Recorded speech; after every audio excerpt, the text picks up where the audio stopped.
امیر المومنین کے مقام قرب کے سلسلے میں اگر سمجھ گیا کہ یہ مقام قرب ہے، سمجھو کہ نہیں سمجھے.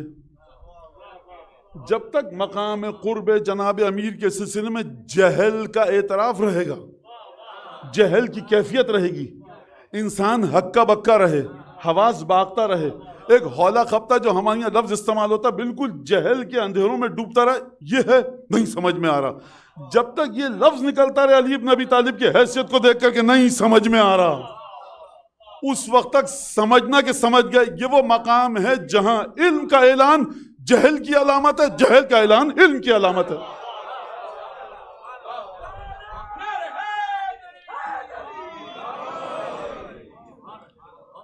مانا یہ کیسے ہو گیا بھائی؟ تبھی تو شاعر نے کہا جماعت فی کل ازدادو ولذا عزت لکل اندادو. اے علی، تیری ذات میں اتنی متضاد صفات جمع ہو چکی ہیں کہ تیری مثل لانا اسی کی مثل لانے سے ذاکی طرح ہے.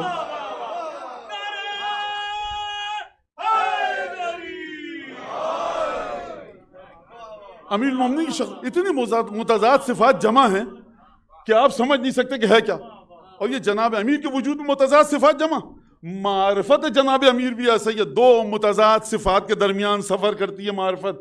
جب امیر المومنین کا چاہنے والا سمجھتا ہے اچھا یہ تھے علی، رکوع میں زکوٰۃ دے دی، ایک آیت اور آگے بڑھتی کہا علی یہی نہیں تھے وہ بھی تھے. وہاں جا کے دیکھیں گے علی وہ نہیں تھے یہ بھی تھے، جب یہ دیکھیں گے تو وہاں بھی تھے. کوئی ایک مقام ہے علی ابن ابی طالب کی معرفت کے توقف کا، کوئی ایک مقام ہے جناب امیر کے قرب کے توقف کا. ہر مقام پر جائیں گے اس سے بلند و بالا تر مقام دکھے گا. کوئی یہ نہ سمجھے میں آپ کے لیے کہہ رہا ہوں، کوئی یہ نہ سمجھے کسی امامے والے کے لیے کہہ رہا ہوں، یہ میں کہہ رہا ہوں سلمان اور ابو ذر کے لیے.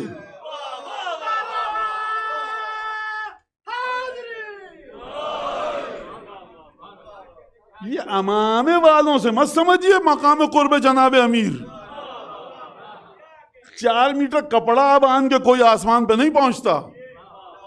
ان کے ذریعے سمجھیے جس کے لیے نص آئی ہے، جس کے لیے حدیث آئی ہے، جس کی ذمہ داری علی ابن ابی طالب نے لی ہو.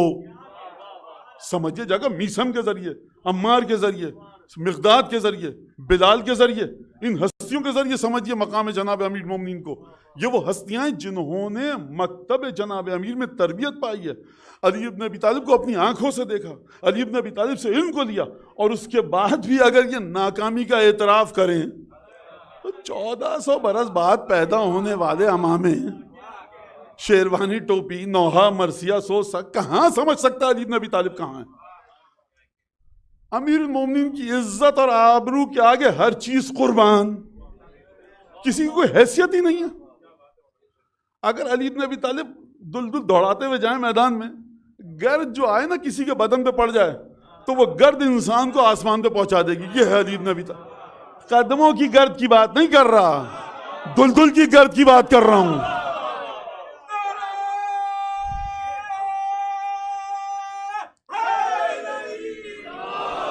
مانا جوش خطابت میں بہہ گئے، میں جوش خطابت میں بہا. مانا غصے پہ قابو نہیں رہا آپ کو، آپ آل فال بول گئے کچھ، میں بول گیا. خاتم النبیین سے پوچھو جا کر، یا علی لولا اخاف، اگر ڈر نہ ہوتا مجھے میری امت کا، ما قالت النصارى فی عیسی ابن مریم، کہ جو نصرانیوں نے عیسیٰ کے بارے میں کہا لَقُلْتُ فِيكَ قَوْلًا لَا تَمُرُّ بِمَلَئٍ مِّنَ النَّاسِ إِلَّا أَخَذُوا التُّرَابَ مِنْ قَدَمَيْكَ لِيَتَبَرُّكُوا بِهِ. علی اگر ڈر نہ ہوتا تو تیرے بارے میں ایسا جملہ کہتا، تو کہیں سے نہ گزرتا لیکن لوگ تیرے قدموں کی مٹی کو تبرک کے لیے اٹھاتے.